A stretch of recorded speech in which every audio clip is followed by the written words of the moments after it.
Hey everyone, welcome back to the Marketing Share Podcast. I'm back in studio. I'm Alec, here with my co-host Barb. Hey, Alec. Hello, you all know us now, right? Hopefully we got some good recurring longtime listeners who are familiar with our voices. You know, Barb, we said this year we were going to get more marketing leaders on our show, and I think we're doing that, right? Yeah. We have another one today, and I think like if you count up today's, we've probably had already just in the first quarter more marketing leaders on our show this year than all of last year. So I'm really happy about that. We've got another great guy to talk to today, right? Yeah. Tell us, Um, I guess, about Carl. yeah. Today we've got Karl Van Den Bergh. He's the CMO at Illumio.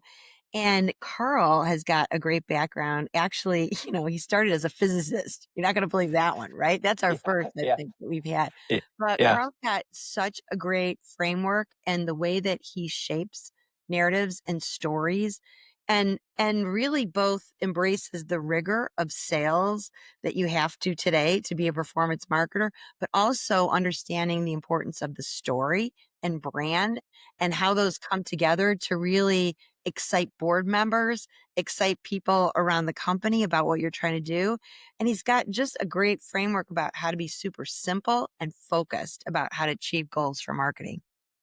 Yeah. And also, look, Carl's been a CMO for a while, but he wasn't always a CMO. So there's also a really good angle to hear him talk about like why did he come into marketing and then how does he approach marketing given the background that he has. And I think just some of the look, it's practical what he tells us, but I think the way he talks about it, I'm hoping will illuminate it in a way that just reminds us like, hey, like it's not as difficult as it sounds. It is challenging. Don't get me wrong. It is challenging, but sometimes just keep it simple. And that's the advice. So, Yes, he will illuminate it for us because he's the CMO of Illumio. oh man, I didn't even catch that pun that I just, it was not intended, but it was clever, wasn't it? I know. I was like, wow, did you do Wow. that on purpose? Wow. I didn't do that on purpose, but I should have claimed that I did. All right. Let's Let's go. go talk.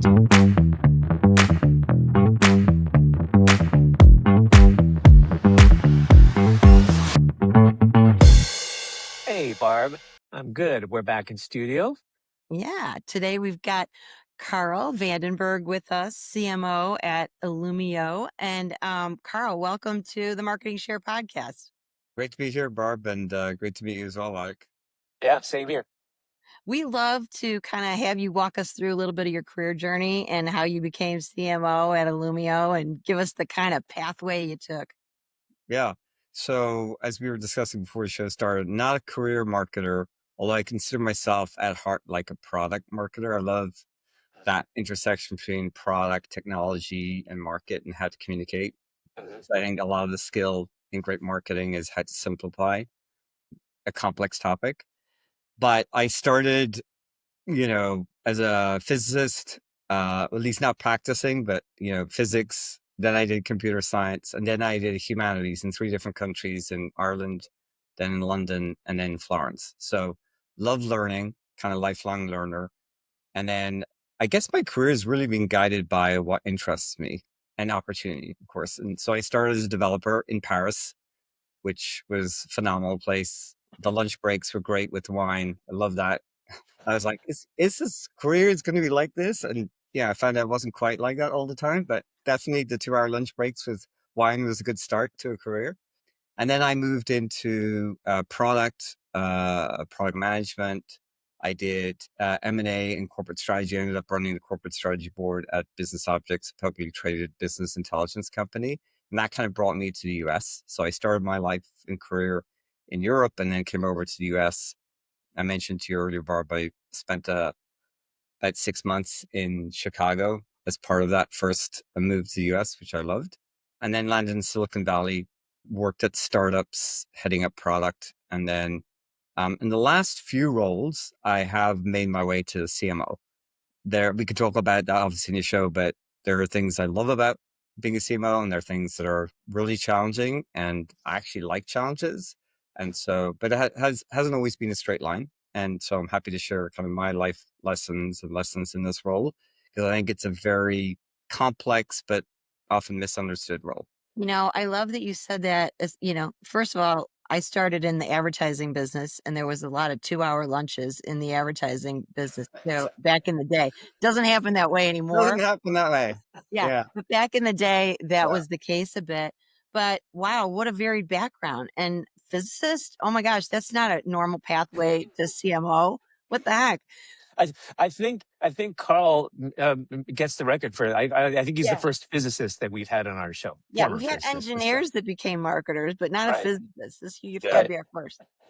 That's a wild background. Tell me what you like about being a CMO, and tell me some of the tougher paths.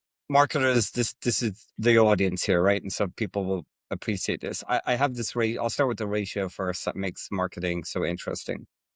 And the ratio I use, and I often use this when when I've gone to interviews with boards or executive teams to see if they understand the ratio. And it is the complexity to appreciation ratio. And it's complexity and appreciation, two senses of the word: recognition and understanding. So the point I'll make on the CMO is it's one of the highest, if not the highest, of the C-suite, which is why you get such a low tenure, because it's a very complex role that has so many dimensions to it, right? So you got to be, like, talking about, I said, philosopher. You got to be like a psychologist. You got to be good at aesthetics. Obviously, you got to be operational. You got to be good with numbers. You got to understand technology. You got to know how to communicate. I mean, the list goes on. It is super multidisciplinary, and at the same time, it's still, business changed a lot, but it's still misunderstood, and it still kind of falls in between the cracks between sales and product. And so it doesn't get the recognition. And therefore, not surprisingly, CMOs have one of the lowest tenures in the C-suite. And so that's what I love, though, about it is I love the breadth of the function. And the challenge is what I call the CMO tax, is that you have to spend time educating your board, educating the rest of the executive team, bring them along the journey. That's a CMO tax. That's a great way how you put it. I don't think I've heard him framed that way, but that's a good framing. I think it puts you in the right mindset. What got you to take your first CMO role? Because you've been a CMO now for about 10 years or so, looking back at your history. Yeah. What compelled you to take that step into that role in the first place? A moment of weakness, probably. Yeah. Or stupidity, or I don't know what, but no, I'm kind of kidding aside. Look, I said I love big challenges. I love doing hard things. I think it's motivating. It builds, skill and strength and all of that.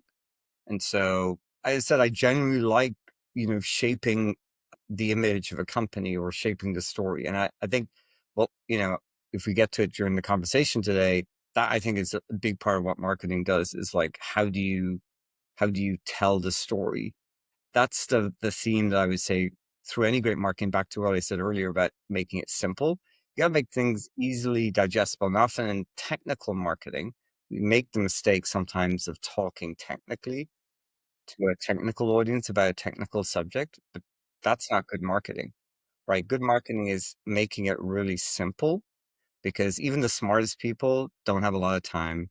They don't have a lot of mind space because it's so overcrowded. And so the simpler and the more differentiated and crisper you can be in communication, the better. Absolutely. I'm in love with this complexity to appreciation ratio. I'm going to be using that again. That is like amazing, because this is the coldest place in the C-suite as a CMO for sure. Yeah. And nobody does realize that you have to be a real Swiss Army knife to do this job, right? It's like, Yeah. And then that's the added piece that we all hear about, which is like everyone thinks they know how to do marketing, because we are all recipients as consumers of marketing. Said, yeah, I know what good marketing looks like. It's very different, obviously, in B2B and then operating that way.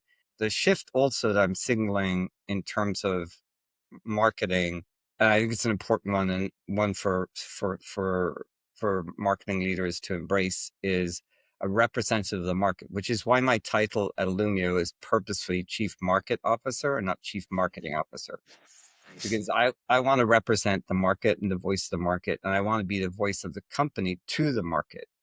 And so marketing is a function, and I think the role and the opportunity for marketing is a lot bigger in shaping market perception, obviously in the communication to the market and story to the market, and internally also helping people understand the vision and how we're going after the market. So it's much more about market than the function of marketing. Of course, we Yeah. need to run the function, but a bigger, more strategic role for a CMO is that market, shaping the market.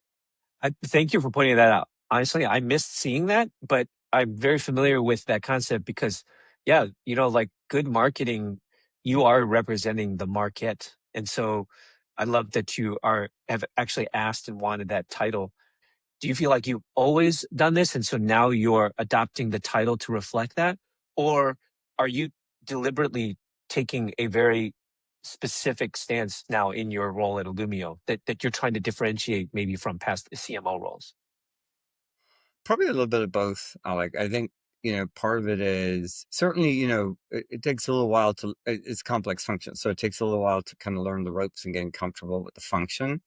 And so I think now, certainly having that level of comfort allows me to be more externally focused and how, as a company, we want to address the market. So I think it's kind of an evolution for me, but it's also like, I feel like, I do a number of these podcasts and I'm always trying to champion marketing and the CMO role because it is so misunderstood. And so, part of that is elevating the importance of marketing and the role of the CMO. And, that sort of the change in title or the focus on the market is part of that.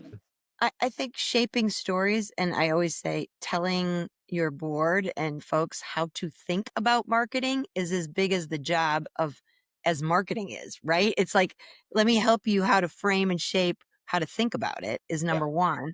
Yeah. Talk about how you're shaping the story at Illumio.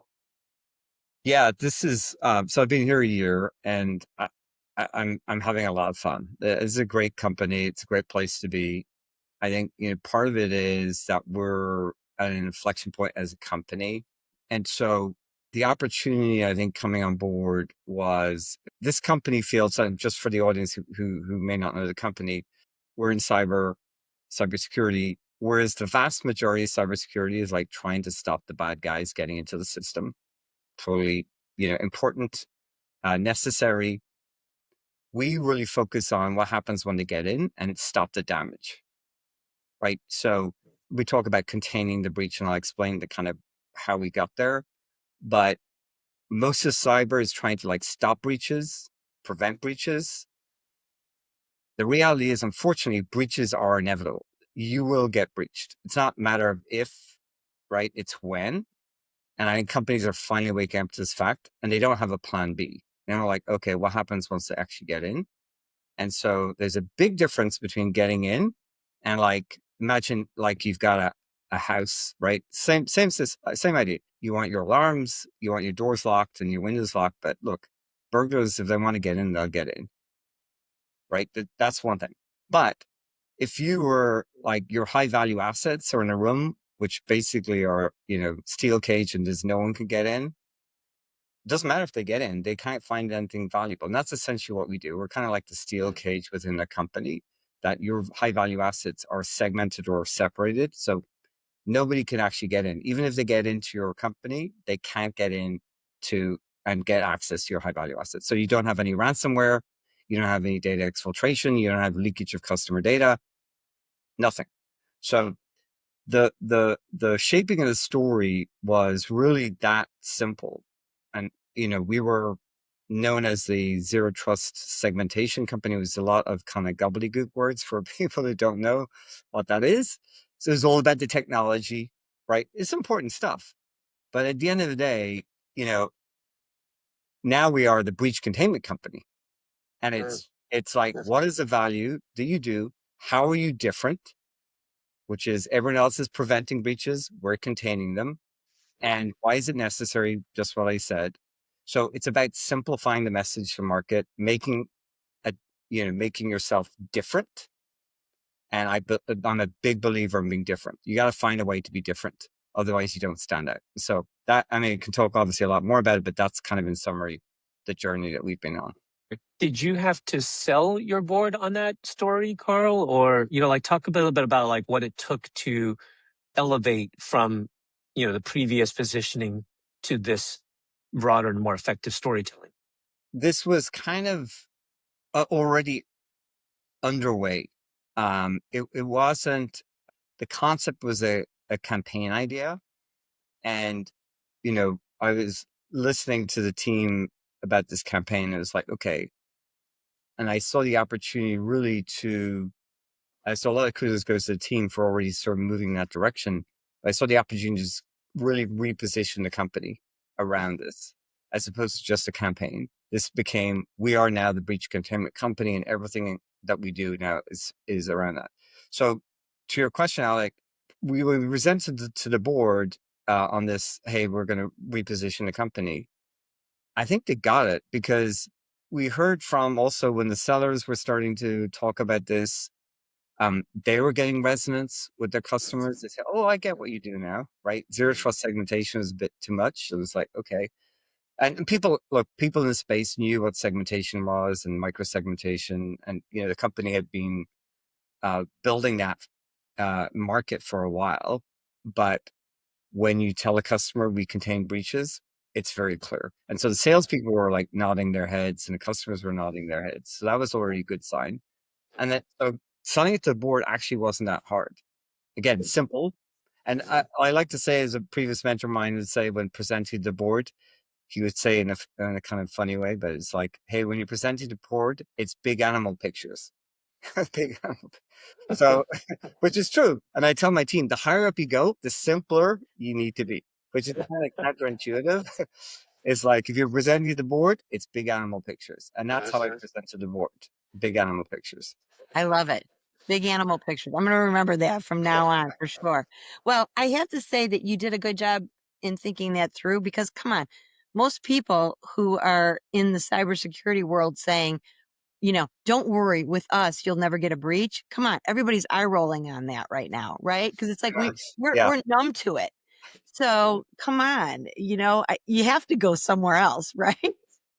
Yeah. No, look, it is like, I get the aspiration, and it's not that like, you want to throw away all of the prevention software, right? And cybersecurity software. And obviously companies done very well on that promise. But the world has gotten so complex. And guess what? By the way, you know what is responsible for 95% of breaches? Humans. Humans, I was going to say. Yeah. Usually it's It's the us. human in the We're loop, the weak right? link. Yeah. Right? Yeah. The irony in this world of artificial intelligence is that the real intelligence, that is us, is actually the weak link.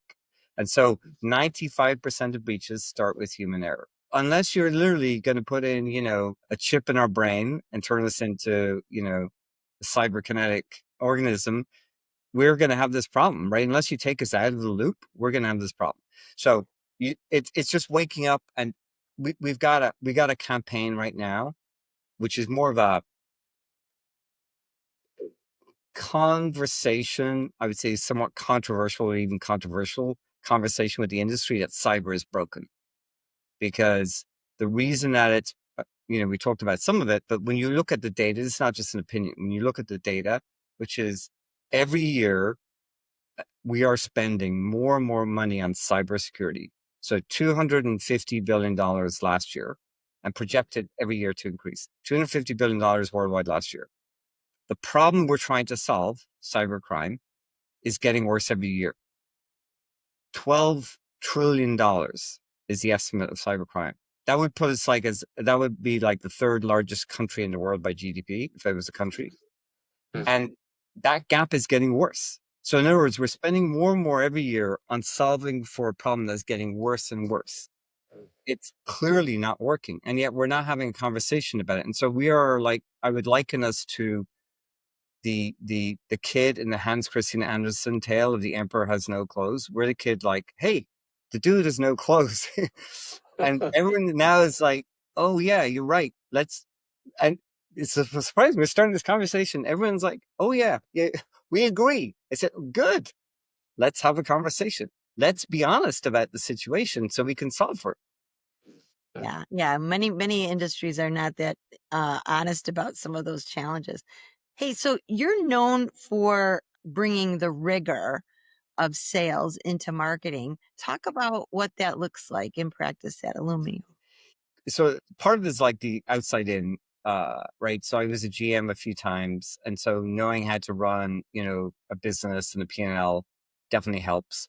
But it's also I would say speaking the common language of the board and the executive team. People understand numbers, right? When you get to executive team and the board, they understand numbers, and they understand what's the impact to the business, and so they like to see, right? And the way that we do it here, I did my past company. I haven't got to the point where we've implemented it yet, but at this company.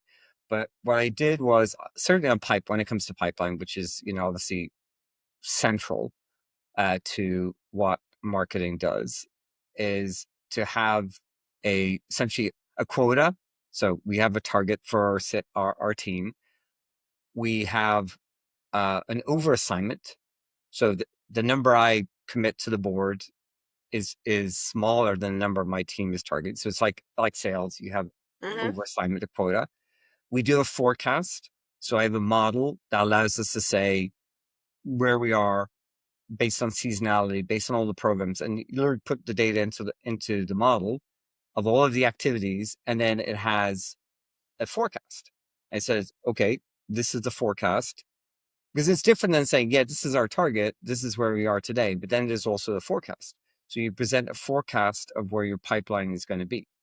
And so because you need, especially with pipeline, you need early leading indicators if something is off in order to course correct. Because as you know, pipeline takes 3 to 6 months to show up. So the earlier you can have a forecast of like, are we off, the better you will be. So the summary is I kind of use language and a framework that is salesy, sales-like, because it's a language that the board and the executive team understand. Mm. Now, do you have a number that's separate and distinct from sales, or is it a joint number? So there is the overall pipeline number, and then there is, what is marketing's contribution. And, we could have a whole debate around the way that that's measured, and it's, sourced still, comes up, which is kind of a silly metric, but, it is still there in a lot of people's heads, and we'll eventually wean ourselves off of sourced in B2B because, as you know, it's not one source. It's not one activity. It's like a multiplicity of activities and influences, but, there is some value in it, which is why I haven't gotten rid of it. There is some value in being able to help understand the ROI of particular programs. And so, we have that. But to answer your question, the top line number, obviously the important one is the overall pipeline, then marketing's contribution or sale to partner. And then importantly, and this is where, again, I think sometimes marketers get lost, is how does that actually ultimately translate to bookings? Because that's where, at the end of the day, that's what matters, is like, is this contributing to bookings? And so, and that is not always comfortable for marketers to have some ownership there, because obviously the further it gets close to the booking, the less direct impact or control marketers have. But I think any good marketing really should have a role to play in every step of the customer journey, from early stage prospect to post sale and to expansion, right? So I think getting comfortable with owning a number, as in a bookings number, I think is a good place for a marketer to be. I appreciate that detail. I did think that's good. It's helpful, I believe, for the listeners to hear exactly some specificity in how you're doing that. So appreciate you sharing that. Let's talk a little bit about marketing budgets. Marketing budgets always under scrutiny. How do you prove the value of the marketing investment? Yeah, and look, there's a reason why, like, this confluence of things we talked about, sort of complexity and appreciation, that makes marketing hard. I think the other one is that marketing has probably the largest discretionary budget outside of, headcount. And therefore, when you get a lot of money, obviously the company wants to know, what are you going to do with it? And how do I know that I'm spending, we're investing or spending in the right way? So it's a totally legitimate and important question. The answer is not simple, but I'll give you kind of a little bit of a formula. One is building credibility with the board and the executive team. And that comes back to some of the things I talked about earlier, which is being obviously transparent. Where it translates to pipeline bookings, it's obviously easier. It's like, okay, I'll give you this much. It's going to translate just pipeline, this bookings. But as you know, marketing just doesn't, it's not just about pipeline. I mean, it is to some degree, but the direct correlation between your spend and pipeline is not always obvious, right? Especially when it comes to brand storytelling, product marketing, and all of these other things, which are super important. But the reason I start often with, the pipeline is because that gets them comfortable with your ability and being transparent about the plan, the targets, the forecast, and all of that. It gets them comfortable and confident that you know what you're doing. So you got to kind of like, okay, I get it, right? You kind of know how to run an operation, you're detail oriented, you understand the numbers, the impact of the business. So that's part of it, building credibility. The second, though, and the really important one, and I think the bigger role for marketing, is telling that story. And I'm a huge believer in brand. Brand in the sense of, and brand sometimes can be, and I did this, by the way, my last company, which is a PE-backed company where brand is like a very dirty word. And I'm very, proud of the fact that we invested quite a lot actually in brand. I didn't always call it brand.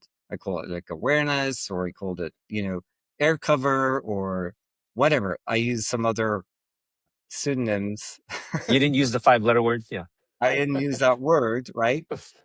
The reason why I'm such a big believer in this. So once you build some credibility, the other thing you have to do is tell the story internally. And Barb, as you said, like the big one is like, is selling or marketing internally first to your executive team, to the board, and to the company, and getting people excited about the story that you want to tell the market, right? And then so it is all about the story. But I think this is huge because I'll use another analogy that an old mentor of mine used with me, which was, hey, you can have the fanciest coffee machine in the world, right? Which is, your marketing operations and all of the activities. And if the coffee beans are shit, you're going to get crap cup of coffee, right? So in other words, if your story, if your positioning is not strong, everything else is going to suck, right? And it's going to be a lot harder. You got to put excellent coffee beans in there in order to get great cup of coffee. So that's kind of some of my tips and tricks in Yeah. how to sell the value of marketing. Yeah. You have to be a little bit of expert of left brain and right brain on this, right? Because you believe in the rigor of having a forecast. I remember one of my old mentors are like, Barb, can't you get better at forecasting what the market's going to do? And I'm like, okay, I've been in the business for a long time and I've tracked this business, but I mean, predicting the future is a little bit beyond my skill set, but hey, I'll work at it. But the other thing you just mentioned is, so you got to have the rigor on the sales side and the pipeline, of course. But I also believe in brand too. One of my colleagues would say, I can't do pipeline because that's like getting into bed before we've even met somebody, right? It's like you do have to become that person. You do have to be resonating with your audience for them to even consider you in the relevant set. Correct. So, how do you straddle that area of board, especially PE board? You must understand, yes, we're going to have all the rigor that we do here, but we also need to invest in this side to become part of the relevant set in the story. So Yeah. how do you make sure that they invest in that side And when it's Yeah. tougher to measure?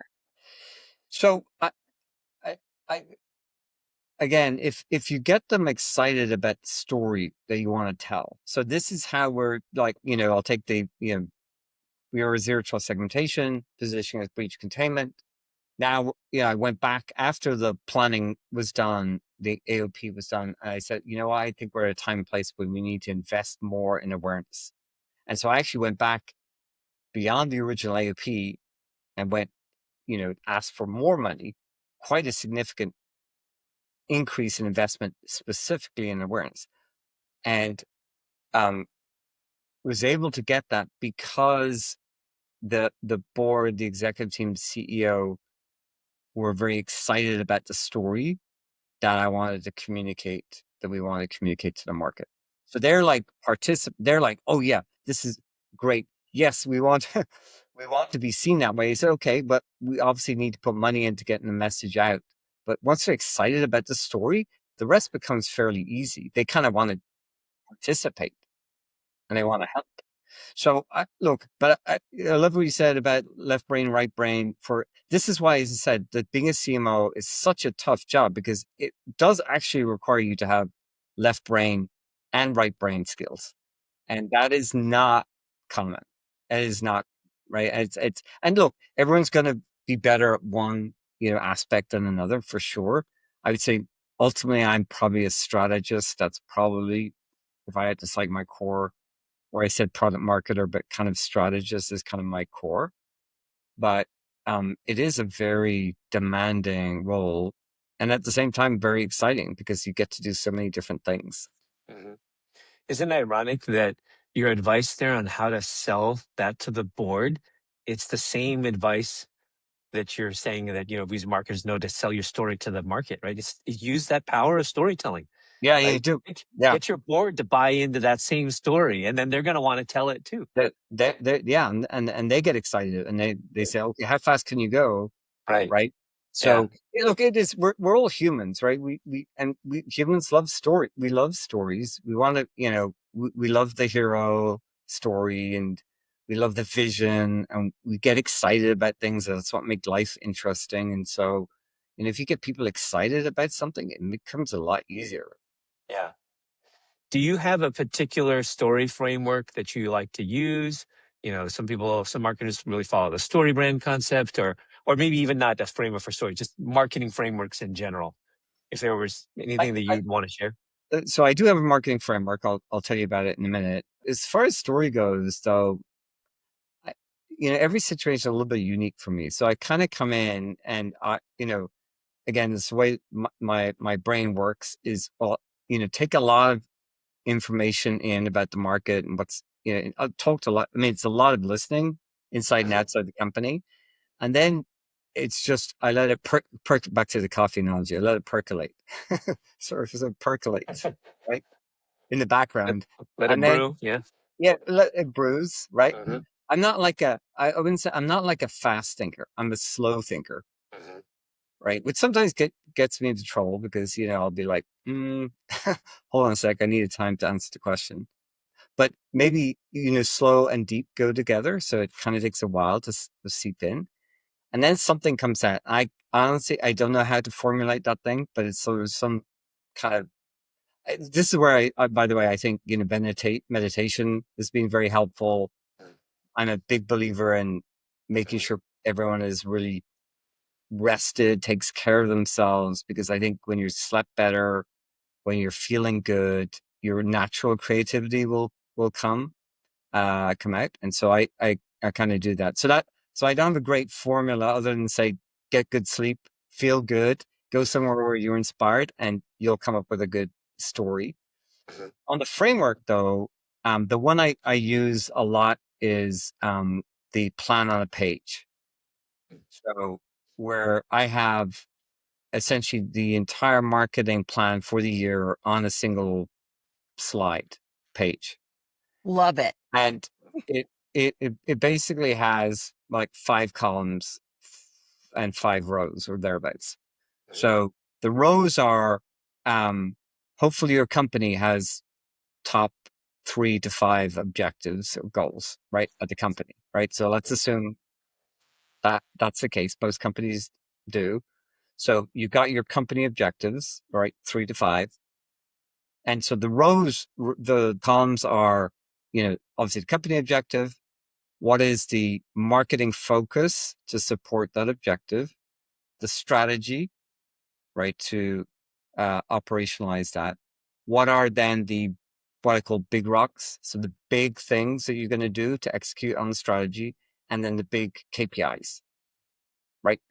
So it's very like this is what the company is focused on. This is how marketing is going to help. This is our strategy. These are things, big things we're going to do. And this is how we're going to measure success. You can do that for the whole year on a single page. And it's very clear to everyone then how marketing is contributing and how we're measuring our investments against the company objectives. Goes back to your big animal pictures, right? Just keep it simple, right? Keep it simple, really simple. Yeah. Yeah. I've been in a company of, $500 million, and I've said, you know what? 12 objectives is too much. It's too much, guys. You will not, because what's going to happen is 12 objectives here come, you have to funnel those down to all the areas. And that is too much. It's too disparate. Oh, way too, you can't have more than 5. I believe you cannot have more than 5, period. Yeah, I totally agree. Totally agree.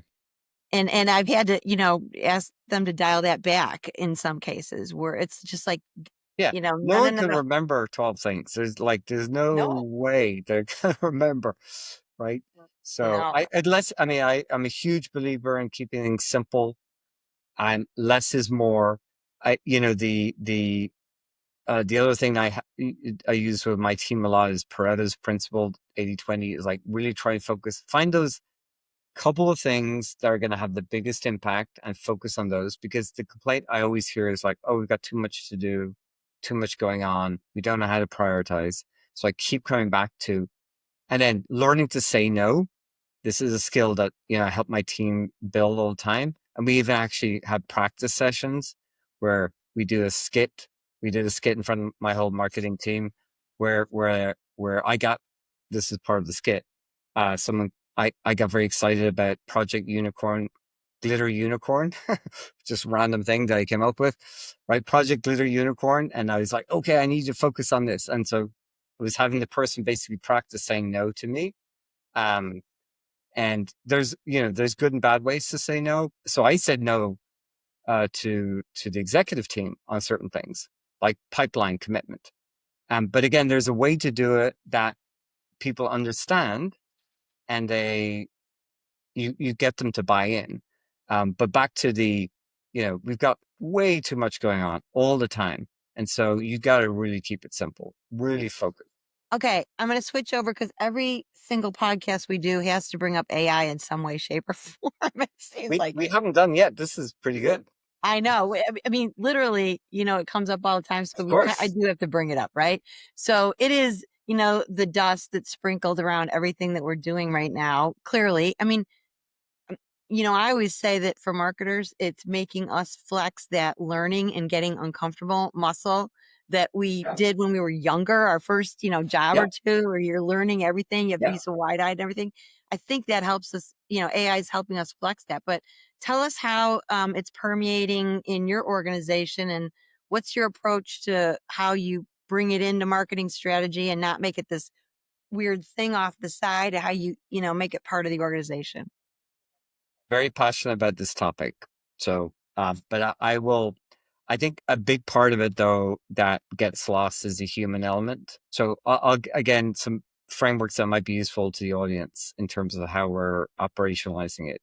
First of all, there are two things I'm looking at of it from AI is greater efficiency and greater effectiveness. The efficiency, I think people get, is like, how do you do things faster, automate processes, streamline, right, redundant work, or streamline, grunt work. The effectiveness is, how do we get greater conversion in the funnel? So for every dollar we spend, how do we better engage our audience and convert, right, ultimately to bookings? So those are two measures. The way that we've operationalized it is, obviously, it starts at the top. So it is one of our core things, which is become an AI first company marketing team. So that's one of our top objectives for the year. The way we've operationalized it is in a few ways. One is, everyone in marketing every quarter has an AI specific MBO. So they've got something. The first year that we rolled this out, they kind of get to pick whatever they want, work on whatever they want. That was really kind of left. Whereas it was a year of learning, testing, and then iterating based on what we learned. We put in place a AI Innovator Award. Every quarter, we award a team or an individual based on that. We do QBRs on AI. So we have teams come together and do a QBR on AI. And then this year, what we're doing is we're standardizing. So after all of our learnings and investigations and trainings that people did, we're standardizing on an AI stack. And some of that is new tools. Some of it is AI. That's part of existing tools. That because AI is cropping up in all of these existing tools. And so the biggest part, though, I think, is this back to the human element, which is the change management. As you said, Barb, all of them, in fact, unless it's like a recent graduate, even recent graduates haven't grown up using these tools. And so a big part of it is we also have this thing called AI Fridays. So every second Friday, they have a half a day just dedicated to learning, trying, playing with AI because they need time because it's not part of their day-to-day job. So we've given AI Fridays. And so a big part of this is getting them excited, interested, giving them the time and the motivation. And of course, having some sort of objectives to be able to make this change and this shift. And so it's a ongoing. I think we've seen definitely some productivity boosts from it. We're doing some cool new things. So, one of the things we did is say, hey, webinars was essentially one person nearly full time doing webinars.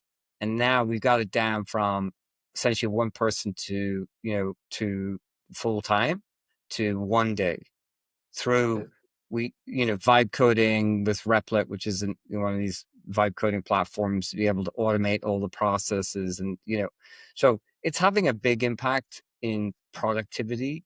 Not quite seeing the conversion in the funnel impacted yet. But that's coming. I think we're adopting and we're co-designer with John Miller, who's the co-founder of Marketo and his new AI startup. And so I'm hopeful that we will get to a new AI platform that's truly built from the ground up with AI that will have a big impact for us.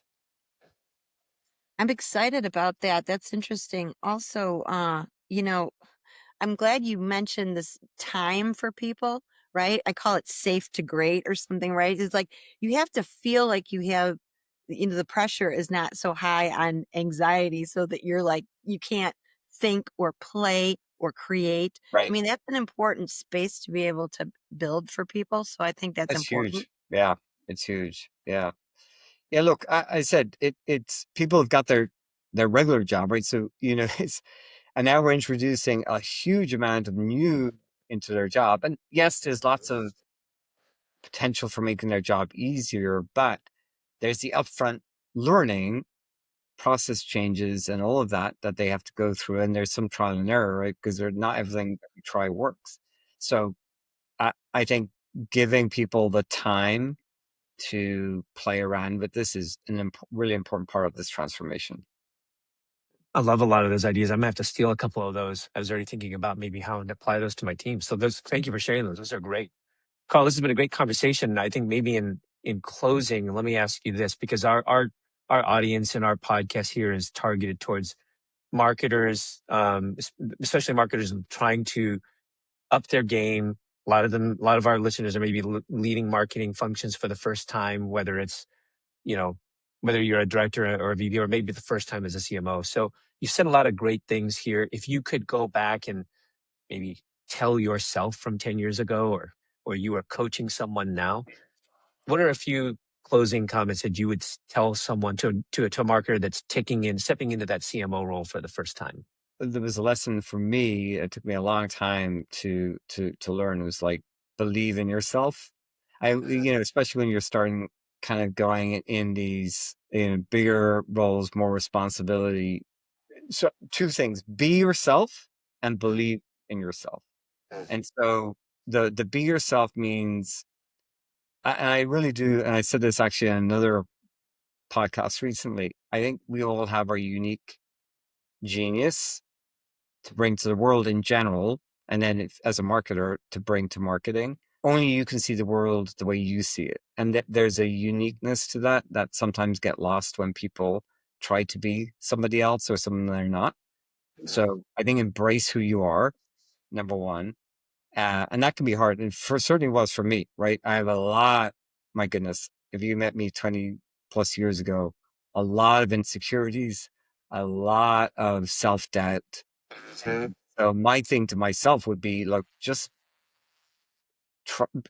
trust in who you are, that you have value to offer, that you've got a unique perspective that,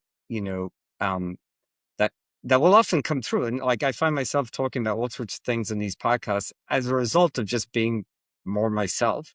And that comes out in marketing in the way that I run the team. And then just believe that, you can do something great. There is no limit. And I tell my kids this all the time. The biggest limit to your success or your contribution to life is yourself. That's the biggest limit. And so that's kind of would be my message to myself, So I'm trying to help my kids not go through like a lot of the turmoil I went through. Yeah. Well, Yeah. see, the way kids are and the parents. Look, Oh, they have to have the hard lessons themselves, as we yes. all did, right? Yeah. But to the degree that hopefully I'm giving them some tools that will help them bypass some of the misery I had to go through. I was a slow learner. I told you I'm slow. Oh, Yeah. I definitely hear you on that. I have some young adult children, and I'm wrestling with the same thing. Want to share them some wisdom, but also understand that they have to learn it on their own now. So I think that's some great advice. Thank you for sharing that. I think keep going really for more that advice from the heart. And sometimes we're so heads down on like, oh well, what's the greatest thing I need to learn? What's the newest framework? So I appreciate that you took that route. I think that's really, really valuable, and I think our people will get something out of that. Karl, where can people go if they would like to get in touch with you, or just to link up with you, or talk to you some more? LinkedIn is a good place. I'm actually pretty responsive. I would say just make a note that you saw me on the show. Okay. Maybe as a way, as all of us, we get a lot of inbound. So Yeah, it'd be good if they're making connections, just reference the show. that's great. All right, did you hear that, listeners? Mention the Marketing Share podcast. All right, Karl, thanks so much. We'll see you. Thank you.